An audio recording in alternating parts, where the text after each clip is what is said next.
Dentro da série de programas Rumos, nosso convidado de hoje é o responsável pela mobilidade e transporte de Jundiaí, a Unidade de Gestão de Mobilidade e Transporte, o Coronel Aloísio Alberto Queiroz Júnior. Nós viemos à prefeitura por uma questão de mudar um pouco de cenário também, e nosso assunto é mobilidade urbana. Coronel, Jundiaí tem uma cidade de quase 400 anos, está caminhando para isso. No começo era aquela ruela, aquela viela, aquela coisinha pequena para passar o cavalo, a carroça, a charrete, e foi crescendo de uma maneira meio desordenada no começo e depois mais disciplinada. Hoje a cidade é enorme, tem uma frota de veículos. Quais são os grandes desafios da mobilidade aqui em Jundiaí? Oi, Anselmo. Eu vou falar para você que nós temos vários desafios. A gente não se restringe a um só, mas alguns são estruturais, como esses que você mencionou, né? E outros são até pela própria dinâmica da mobilidade como realidade nacional e até uma realidade mundial. Veja, a nossa cidade efetivamente é uma cidade antiga, mas os problemas que nós vivenciamos aqui, eles também são vivenciados em cidades que têm um perfil parecido com o nosso, tanto no nosso país quanto fora. Então é interessante a gente ver qual é a solução, quais são as experiências que essas cidades tiveram e ver aquilo que a gente pode trazer para Jundiaí. Algumas delas que nós observamos, por exemplo, é a gente mudar a matriz da mobilidade, deixar um pouco de colocar o carro, o veículo motorizado, né? Principalmente aquele que é utilizado por uma pessoa, para modais mais coletivos, ou então aqueles que nós chamamos os modais ativos, né? Então, a caminhada, o uso de meios ativos, tipo a bicicleta. Então, essas são algumas soluções que nós encontramos e que podem ser implantadas na nossa cidade. É lógico que a maioria delas não devem ser implantadas de imediato, né? Elas precisam ser planejadas e ser objeto de projetos que vão ser colocados no território gradativamente. Tudo isso, ou pelo menos parte importante disso, foi objeto do nosso plano de mobilidade urbana, que recentemente nós colocamos em prática. O plano ele foi desenhado, né? Depois foi discutido não só pela unidade de mobilidade urbana, mas pelas unidades que têm alguma importância direta ou indireta na mobilidade e no transporte, e foi feito o plano, foi levado para a Câmara Municipal e foi transformado em lei. Então nós temos uma lei desde 2022 que diz quais são as ações, quais são os projetos, qual é o planejamento que a cidade deve ter para que a gente faça o atendimento a essas questões pontuais, né? A esses gargalos que nós temos na cidade. Alguns que a gente reputa de curto prazo, eles já estão sendo implementados, como, por exemplo, o prolongamento da Frederico Ozanam, né? Como a Samuel Martins, o prolongamento da Samuel Martins, algumas intervenções pontuais que estão sendo feitas na cidade, por exemplo, o retorno ali do Terminal Vilares. Então, esses de curto prazo já estão sendo implementados. E outros estão sendo discutidos, estão sendo objeto de projetos para serem implementados futuramente. Então, nós temos, repetindo, né? Nós temos estudado, né, trazendo experiências de fora, ver o que tem sido feito e que atende às nossas necessidades, às nossas expectativas, trouxemos para cá, né, isso foi discutido por todas as unidades de gestão do governo, e aquilo que é factível, nós estamos colocando em prática. A questão do transporte coletivo. A prefeitura fez que tipo de investimento nesse tipo de transporte? Tá.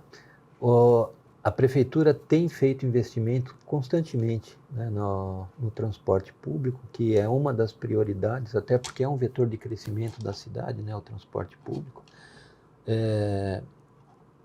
Ele tem feito em todos os anos, né, do governo.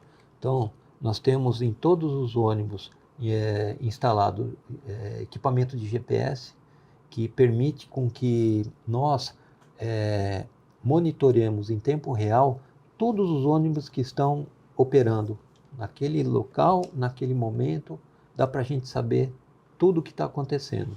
Então, o GPS é importante para quem administra, né, o sistema, que é o nosso caso, mas também para o usuário. O usuário, por exemplo, ele sabe onde que o ônibus da linha que ele quer pegar, onde que ele está, ele pode se programar.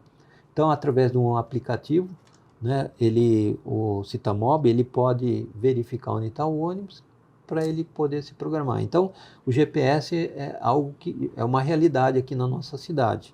Nós temos também implantado o Wi-Fi em todos os ônibus do município. Então, as pessoas podem se conectar lá, tem o Conectado Bus, ele se cadastra, conecta, pode utilizar o celular dele embarcado, assim como nos terminais. Os 7 terminais de ônibus têm o Wi-Fi também.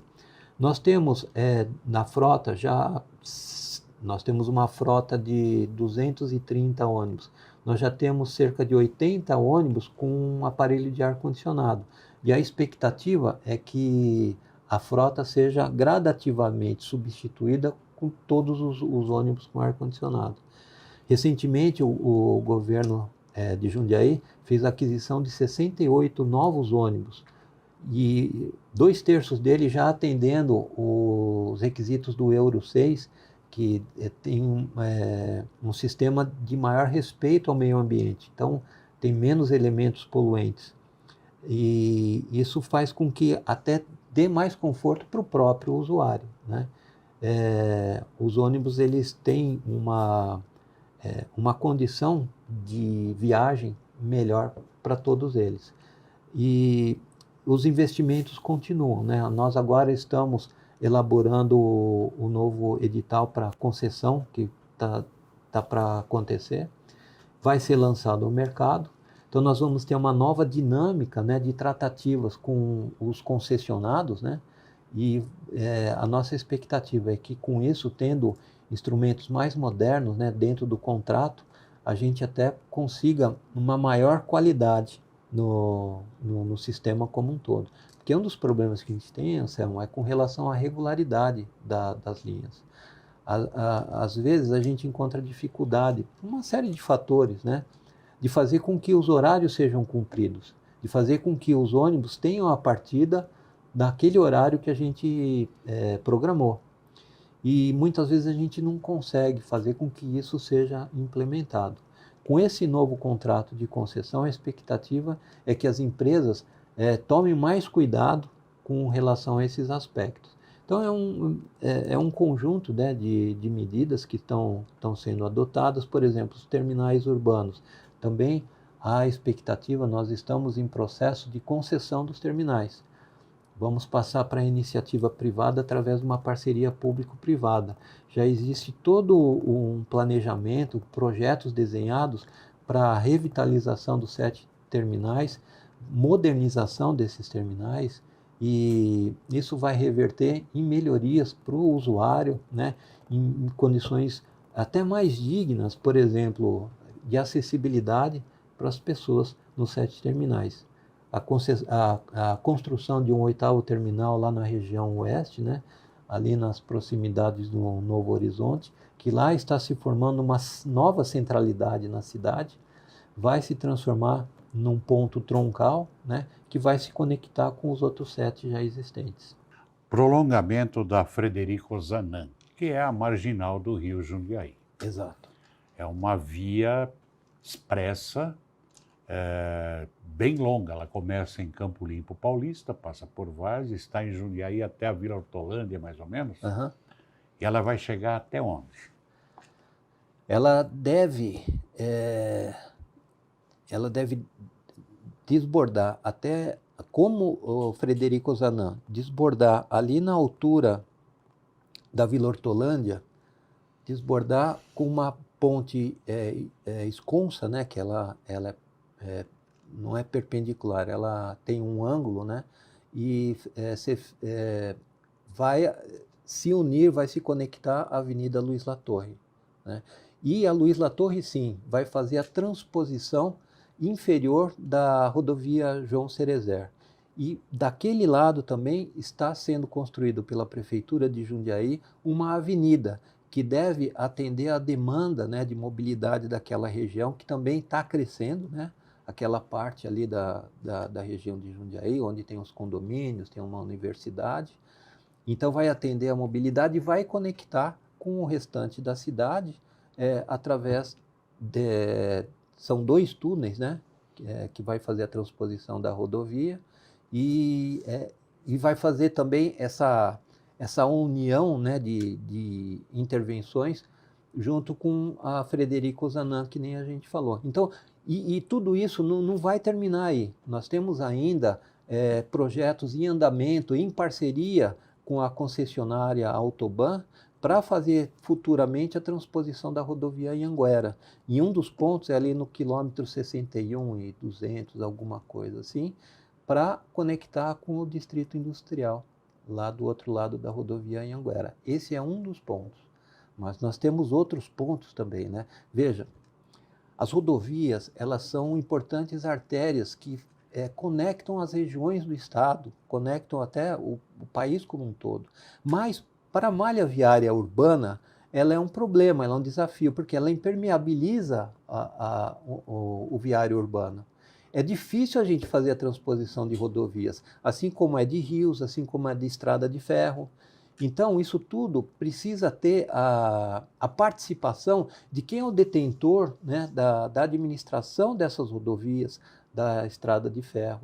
Então, nesse caso da rodovia Anhanguera, nós estamos conversando com a concessionária, né, que administra a rodovia, para a gente poder atender essa demanda que é a transposição da rodovia Anhanguera. Além do que a rodovia despeja na cidade uma quantidade enorme de veículos. Sim, e hoje a realidade é a seguinte, né? Tanto a Anhanguera, quanto a João Cerezer, como a Bispo Dom Gabriel, servem como um anel viário para a cidade, né? Então, ali você tem o trânsito rodoviário, que é aquele trânsito de passagem, pessoas que estão simplesmente saindo de uma região para outra e estão passando pela cidade. Mas nós também temos cidadãos, munícipes que se utilizam das rodovias para se conectar, por exemplo, lá da região do vetor oeste, para vir para o centro e vice-versa. Aí nós estávamos falando, né, da Frederico Ozanam. Realmente, ela é um vetor de transposição até da cidade, né? Então, por exemplo, quem vem lá de Campo Limpo, quem vem de Várzea Paulista, pode atravessar a cidade, por exemplo, para ir para o distrito industrial. E essa é uma realidade de muitas pessoas, né? Porque ele tem o desejo de viagem, ou seja, a origem dele é uma dessas cidades, ou qualquer bairro ali da região leste da cidade, né, de Jundiaí, com destino até o vetor oeste, distrito industrial, qualquer lugar que seja lá. Então, nós precisamos pensar, precisamos observar esses fenômenos, né, de movimentação das pessoas, de cargas, né, e fazer o atendimento dessas demandas. Então, por isso que esse prolongamento ele é muito importante justamente para atender essa demanda, que é esse pêndulo, né, região leste e região oeste da cidade, que coincide com a bacia do Rio Jundiaí.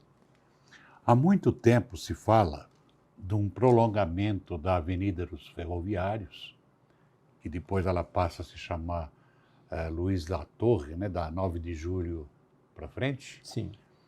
E até o Fazenda Grande. Uhum. Havia até plano, não vou falar projeto, plano, que vão chegar até lá. E mais recentemente se fala muito da ligação da Ferroviários com a Avenida Independência, em Várzea Paulista. Sim. Havendo essas essa ligação, esses prolongamentos, tanto de um lado quanto do outro, isso aliviaria a marginal do Rio Jundiaí. Sem dúvida, Anselmo, sem dúvida. E veja que isso foi até objeto de uma reunião que nós tivemos com alguns representantes da empresa RMS, que é a detentora ali da concessão da estrada de ferro, né? Por quê? Porque nós temos já em andamento, né, o projeto do trem intercidades e também de redimensionamento do transporte de cargas por ferrovia. Então, hoje, eles que administram a estrada de ferro nesse trecho, entre Jundiaí e Várzea. E com o objetivo de a gente viabilizar o prolongamento da Avenida dos Ferroviários para conectar com o município de Várzea Paulista, e diante desse projeto que o governo do estado está tocando, né, nós fizemos essa reunião. E nós levamos para eles essa demanda, que é tanto do município de Jundiaí quanto de Várzea. E deveremos, em um futuro bem próximo, tratar também desse assunto com o governo do estado. Existem alguns obstáculos que devem ser vencidos, entre eles o próprio traçado da linha ferroviária, alguns imóveis particulares, né, que tem lá naquelas proximidades, que precisam, caso haja viabilidade, né, deverão ser objeto de discussão também, mas isso está sendo tratado pela Prefeitura de Jundiaí e junto com a Prefeitura de Várzea Paulista também. Então, nesse ponto existe já um estudo. Agora, até o Fazenda Grande, a gente tem a expectativa de fazer essa conexão através das transposições da rodovia Anhanguera. Não vamos chegar a tanto, mas muitas cidades, capitais, elas adotaram o metrô para resolver o problema do transporte coletivo, que é feito pela maioria. Jundiaí tem alguma ideia, algum plano, já pensa, por exemplo, em outros meios a não ser o ônibus, como o VLT, por exemplo? Isso está no nosso radar, mas há um tempo atrás, eu acho que você deve ter acompanhado, né? Foi feito um estudo de viabilidade para a implantação do BRT, o Bus Rapid Transit, né? Que nada mais é do que corredores exclusivos de ônibus, né? Para fazer a conexão em distâncias maiores. E dado o custo, né, porque quando a gente fala em transporte, Anselmo, seja de pessoas, de massa, né, seja de carga, existe sempre aquele ponto de equilíbrio, né, entre o custo e a demanda. Então, foi verificado na época que inviabilizaria esse equilíbrio, ele não estava equilibrado, né? Agora, hoje, nós temos no nosso radar, como eu disse para você, fazer um estudo talvez de VLT, que é o veículo leve sob trilho, conectando a região metropolitana de Jundiaí. Não sei se ainda é possível, né? O negócio ainda é embrionário, mas existe essa expectativa de a gente fazer um estudo de viabilidade, ver se é possível ou não. Mas está no nosso radar, sim. Até porque hoje a região metropolitana de Jundiaí ela precisa ser pensada no aspecto da mobilidade também. Não só na questão política, na questão de estruturação social, mas também das conexões, né, entre os transportes públicos, né, a malha viária das cidades que compõem a região metropolitana e também o transporte alternativo, como seria o caso do trilho, né? O trilho ele é muito interessante porque ele polui menos, ele tem menos ruído, a manutenção dele é mais fácil, só que o custo inicial dele é quase que estratosférico, né? Deixando agora essa visão macro da mobilidade, vamos voltar mais para o centro, não o centro de Jundiaí, para a região urbana de verdade. Recentemente, ou de algum tempo para cá, a Unidade de Mobilidade e Transporte pintou o chão de verde, o asfalto de verde, e colocou em muitos lugares uma espécie de estaca metálica, deve ser, ou plástico, São balizadores. balizadores, em esquinas principalmente. Aham. Qual a finalidade da faixa verde, aquele pedaço verde na rua e desses balizadores? Ok. Isso faz parte de um projeto que nós chamamos de Olho na Faixa. Veja que esse projeto ele é sempre implantado na região assim próxima às escolas. Por quê? Porque nós entendemos, e isso dentro daquela filosofia de a gente dar preferência para as crianças, porque Jundiaí é a cidade das crianças, né? Existe todo um programa, uma atenção especial para o público infantil, né?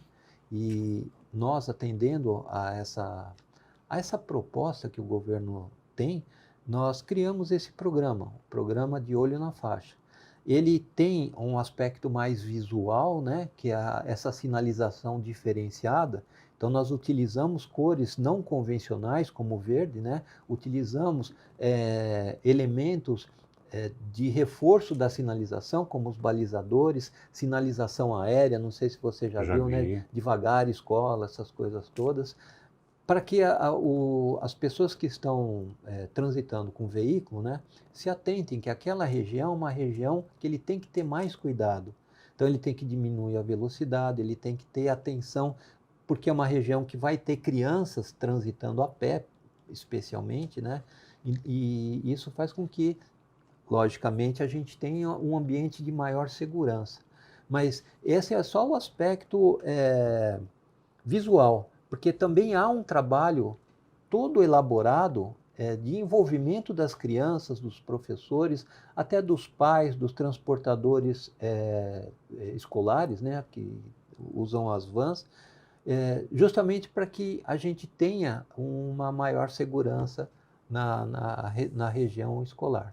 Então, são algumas escolas que nós já implantamos esse projeto, né, esse programa. Uma delas até coincidiu lá no centro da cidade, né, na Rua Barão de Jundiaí, com o nosso espaço Glória Rocha. E o pessoal pensa que é por causa do Glória Rocha. Não, Tem o a Glória escola na frente. tem a escola. Então, o Glória Rocha ele foi encampado, até porque é um local importante da cidade, né? Como um teatro, como uma área de arte, né? Mas também por causa da escola. Assim também como lá na Rua Lacerda Franco. Né? A Rua Lacerda Franco, ela tem lá a oficina das crianças. Ela sai do Largo da Feira, Isso. que é a Praça Quintino Bocaiúva, e vai até a Rua Barão do Rio Branco. Exatamente. Então ali nós fizemos alguns elementos, né, dentro do nosso projeto para atender essa necessidade das pessoas terem mais atenção nesse espaço. Por quê? Por causa do público infantil. Né? Mas existem outras escolas também, viu, Anselmo? Como aqui a Candelário, que foi uma das primeiras que nós implantamos. E o resultado, né, o feedback que a gente tem tido, ele tem sido positivo. A gente tem percebido que as pessoas, de uma maneira geral, se comportam conforme a nossa expectativa. Diminui a velocidade, tem mais cuidado, tudo, respeitam as crianças. Lógico, aquele problema de estacionamento na porta da escola continua, né? Porque aí a gente já cai num outro problema, né? Que é o problema da educação das pessoas, né? Inclusive a educação de trânsito. Fila dupla. Ah, eu vou parar um minutinho aqui só para o meu filho desembarcar. Vaga de idoso, vaga de deficiente. Aquele minutinho seu, mais o dela, mais o seu, acaba se transformando em 2 horas e prejudica todo mundo. Todo mundo é prejudicado. Com relação a isso, talvez seja um outro assunto, né? Não sei se você vai abordar isso, mas já falando, né? A gente também tem algumas ações em andamento, né? Especialmente ações de voltadas à educação do trânsito. Então, nós temos equipes que diuturnamente trabalham aí para levar mensagem, né, de educação, e nós temos ações de reeducação, que são ações de fiscalização, né? Que aquelas pessoas que não têm um comportamento adequado diante da necessidade deles se aterem às normas de trânsito, deles respeitarem as normas de trânsito, então a fiscalização atua. No caso, vamos só, um parêntese aí, né? Que hoje uma vaga de supermercado, de shopping ocupada irregularmente é passível de punição, Sim. de multa, É. mesmo sendo uma propriedade particular. Veja, todo o espaço aberto ao trânsito público, né? O ambiente público aberto ao trânsito é passível de ser fiscalizado, é lógico. A gente, numa situação dessa, vamos falar assim, a situação real, né? Nós temos a expectativa, conversamos sempre com a direção, seja do shopping, seja do supermercado, seja de onde for, do hospital, para que eles adotem providências para que essas coisas não aconteçam. Fazer uma ação preventiva com quem administra o local. Mas se eventualmente isso não funciona, se a situação está muito grave, os nossos agentes podem intervir. E, eventualmente, têm intervido em alguns locais, em algumas situações pontuais. No tocante às ações de educar o motorista e educar também o pedestre, a criança, o jovem, o que a unidade está fazendo? Ótimo. Nós temos algumas ações que são desenvolvidas durante todo o ano, né? Então são feitas palestras em escolas, são feitas palestras em empresas, né? Nós temos uma equipe de educação que todos os dias sai para fazer esse tipo de ação. Nós temos eventos sazonais, como, por exemplo, o Maio Amarelo. Então, o Maio Amarelo é no mês de maio. Essas ações de educação são intensificadas, né? E isso porque o município de Jundiaí ele aderiu ao movimento Maio Amarelo, que é desenvolvido no Brasil todo. E veja que por 2 anos, 2022 e 2023, as ações, as campanhas que foram desenvolvidas aqui em Jundiaí foram reconhecidas pelo Observatório Nacional de Segurança Viária. Nós recebemos 2 prêmios, né? Coisa difícil de acontecer. Jundiaí, o Brasil inteiro, por 2 anos foi reconhecida. 5.500 municípios. Exatamente, foi reconhecida as campanhas. Então, são ações muito importantes, né? Que levam a mensagem, né, para as pessoas, para ter cuidado com o trânsito, não só consigo próprio, mas com as outras pessoas e, em particular, com as crianças. E falando das crianças, no final do ano passado, nós inauguramos o Jardim da Mobilidade aqui em Jundiaí, que é um espaço novo com equipamentos modernos, né, conceitualmente modernos, que é utilizado para a educação de trânsito para o público infantil. Então, é um espaço em 3D, então simula uma via urbana, onde tem o espaço do carro, o espaço para a bicicleta, né, a ciclovia, o espaço para o pedestre, todo sinalizado, né, com elementos para o transporte público também, e as crianças vão até o local, logicamente monitoradas, né, com instrutores, com monitores, e lá eles aprendem o comportamento que se deve ter num ambiente como este, né, da mobilidade. Quais são os cuidados que ele tem que ter? Quais são as regras que eles têm que observar? O que diz um sinal vertical? Qual é o símbolo utilizado? Qual o comportamento que ele tem que ter, por exemplo, com um semáforo? Então, todos esses elementos são utilizados em uma dimensão reduzida. Por quê? Porque nós observamos os conceitos do Urban 95, que é você observar o mundo na altura de uma criança de 95 centímetros. Então, as sinalizações, elas são reduzidas, né? As dimensões de todo o Jardim da Mobilidade, ele foi reduzido pensando numa criança de 95 centímetros.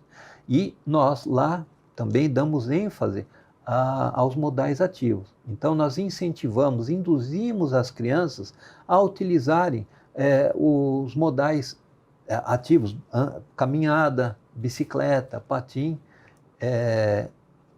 preferencialmente aos modais motorizados.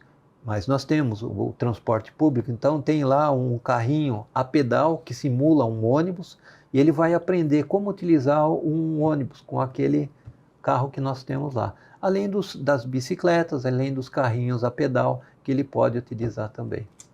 O Jardim da Mobilidade fica onde? E se tiver escola ou pessoas interessadas em conhecer, como proceder? Ótimo. Ele fica no Mundo das Crianças, ali às margens da rodovia João Cerezer, altura dos 60 e... É ao lado do Parque da Cidade. Sim, ao lado do Parque da Cidade, exatamente. Então, o Jardim da Mobilidade, ele está exatamente na divisa entre o Parque Mundo das Crianças e o Parque da Cidade. Ele está lá. E para as pessoas que têm o interesse de conhecer, aliás, nós convidamos a todos que conheçam o Jardim da Mobilidade, levem suas crianças. É um espaço fantástico para as crianças, não só aprender, mas também como objeto de lazer. Levar a bicicleta, logicamente devidamente equipado, né? Para até aprender a andar de bicicleta, desenvolver a habilidade com a bicicleta. Então ele pode levar as crianças fazendo a inscrição, né, fazendo o cadastramento no próprio site do Mundo das Crianças. Então ele entra lá, tem lá o link, né, para ele acessar o espaço do Jardim da Mobilidade, ele se inscreve lá para poder utilizar. Escolas também podem procurar-nos aqui diretamente na Unidade de Gestão de Mobilidade e Transporte, aqui no segundo andar, ou também através do site, né? Ele se inscreve lá, a escola interessada se inscreve para poder utilizar o espaço junto com os nossos monitores, junto com todo o equipamento do Mundo das Crianças. Falando agora sobre transporte coletivo, que estávamos falando dele. Uhum. Nós temos uma frota de ônibus grande. Há muito pedido para se ampliar, para se readequar, ou ela está atendendo satisfatoriamente? Temos bastante, mas a realidade é que a maioria dos pedidos são para atendimento de situações particulares. Isso é compreensível, né? As pessoas buscam atender às suas necessidades, nenhum problema aí. Mas nós, como poder público, nós temos que entender o transporte público como um sistema. E às vezes, Anselmo, você fazendo uma volta num quarteirão, você fazendo uma laçada com o ônibus, né? Você prejudica toda a linha e pode ser até prejudica o sistema como um todo. Então, tudo isso é objeto de planejamento. Todos os pedidos são analisados, né? Porque a nossa ideia é atender ao público. Nós estamos aqui para atender ao público, mas a gente tem que entender aquilo que atende a coletividade, que dá para a gente atender, e aquilo que, por exemplo, não é viável, né? E sempre lembrando, custo, demanda. Eu poderia colocar, nós temos uma frota aí em torno de 230 ônibus atualmente. Poderia colocar mais 200 ônibus. Agora, quanto isso custaria para os cofres públicos e para o usuário do sistema? E no fundo, ele que vai pagar. Exatamente. Então, a gente sempre tem que estar numa situação de equilíbrio. A gente, às vezes, recebe algumas reclamações com relação ao tempo de espera. E, da mesma forma, é compreensível e a gente sempre procura escutar, né? As pessoas entendem, a gente faz um 56, ninguém leva em consideração. É um engano. A gente procura analisar todas as reclamações que chegam para a gente, lógico que não pontualmente, principalmente o 56, mas o contexto, né? O conjunto das reclamações. Quando elas são assim meio que unânimes, peraí, nós estamos tendo um problema. Aí sim, aí a gente vai se debruçar, vai repaginar aquilo, né? Para fazer o atendimento daquela demanda que está acontecendo. Mas é tudo aquele jogo de estica e puxa, sabe? Então, se eu, por exemplo, eu aumento a linha para atender um local, eu tenho que recalcular todo o tempo da linha, né? E ver se isso não vai afetar outras regiões que são atendidas pela mesma linha. E se essa linha, a hora que ela chegar no terminal, vai dar tempo, por exemplo, para o pessoal fazer uma conexão, deles descerem de um ônibus e embarcar em outro ônibus. Normalmente são aqueles ônibus, a gente tem as linhas alimentadoras que chegam até o terminal e tem as linhas troncais. E a gente precisa conectar as alimentadoras com as troncais, porque, por exemplo, o trabalhador, ele tem a expectativa de chegar no terminal e embarcar num outro ônibus para ir para outra região da cidade. Então percebe, não é um negócio tão simples. Se, por exemplo, o ônibus chega com 5 minutos de diferença, isso pode ser um motivo de atraso para o aluno, para o trabalhador, né, para empregado doméstico, para chegar até o local de destino dele. Por quê? Porque ele não consegue fazer a conexão com outro ônibus. Quer dizer, tem que usar o mesmo conceito que a aviação usa nos hubs, Perfeito. que são as linhas que alimentam um grande Isso. aeroporto, no caso, Sim. e um avião maior leva para outro lugar. Lógico, respeitadas as dimensões, né? E Mas- o ônibus não tem asa também? Né? Mas assim, a linha de raciocínio é essa mesmo. É o mesmo conceito. É o mesmo conceito. Para encerrar, coronel, um assunto meio chato. Lombada. Tem muito pedido para colocar lombada? Temos, se a gente atender todos os pedidos de lombada, Anselmo, a gente trava a cidade. Veja, nós temos hoje perto de 180 quilômetros de vias urbanas. Nesses 180 quilômetros, se eu não me engano, nós temos 650 lombadas implantadas. Não, desculpa, 320 lombadas implantadas. E fazendo a conta de padaria aí, dá em torno de 650, 700 metros por lombada. É muita lombada. E a gente ainda tem atendimento, tem muito pedido de vereador, pedido de associação de bairro, né? E a gente leva em consideração, até porque, infelizmente, né, é um mal necessário. E é um mal, a lombada é um mal. Por quê? Porque ela acaba afetando a vida, a gente fala que ela acaba punindo quem anda errado, mas quem anda certo também. Inclusive, Todos eles vão ter que passar pela lombada. O transporte público passa pela lombada. inclusive na lombada, há alguma queixa, assim, né?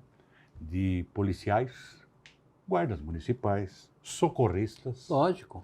porque eles são obrigados a diminuir a velocidade. Todo mundo. Todo mundo. Atendimento de urgência e emergência também tem que passar. Imagina uma ambulância levando uma pessoa numa situação importante para o hospital.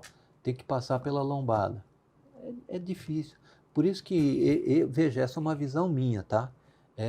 Eu acho que a gente não deveria ter lombada em nenhum lugar. Se você vai em países de primeiro mundo, você vai ver que não existe, né? Mas, infelizmente, no nosso país, dado a algumas pessoas que não respeitam as normas de trânsito, ela se faz necessária justamente para que a pessoa seja obrigada a diminuir a velocidade, né, para transpor a lombada. Porque se deixasse, ela passaria... Um bólido. É um bólido, exatamente. Agora, veja, dentro dessa sua questão, e com relação a excesso de velocidade, com relação, por exemplo, à situação dos veículos, nós temos feito várias operações de trânsito, operações integradas com a Guarda Municipal, com a Polícia Militar, com a Polícia Militar local, né, os 2 batalhões aqui de Jundiaí, e temos tido bastante apoio também do Comando de Policiamento de Trânsito da PM do Estado. Então, eles mandam para a gente efetivos de policiais de trânsito, especialistas em trânsito, e nós fazemos operações conjuntas aqui na cidade. Isso, junto com as ações que nós temos feito de trânsito, de educação de trânsito, nós temos tido resultados positivos. Tanto que o número de óbitos que nós tivemos em 2023, comparativamente com 2022, teve uma diminuição de 34%. É um número importante. Eu gostaria de estar falando aqui para você, nós não tivemos nenhum óbito. Mas esse ano só teve um. Mas não deveria ter nenhum. Nenhum. Eu acho que nenhum óbito é justificável no trânsito. Todos eles são evitáveis. E a gente trabalha para isso. Mas nós dependemos da educação das pessoas. A maioria das pessoas, Anselmo, são responsáveis. São pessoas que têm a noção, né, da importância do comportamento dela se adequar às normas. Mas tem pessoas que não, né? Então, aí a gente vê, por exemplo, a ocorrência que nós tivemos aí à noite, né? Eu não sei em que circunstâncias, e que sirva só de exemplo, né? Nenhum juízo de valor. Mas, infelizmente, o motoqueiro bateu de frente com um ônibus e veio a óbito. É triste. Ele é o mais fraco, né? Ele é o mais fraco. É triste. Ok. Nós conversamos com o gestor da Unidade de Mobilidade e Transporte de Jundiaí, o coronel reformado, né? Da reserva. Da reserva, Aloísio Alberto de Queiroz Júnior.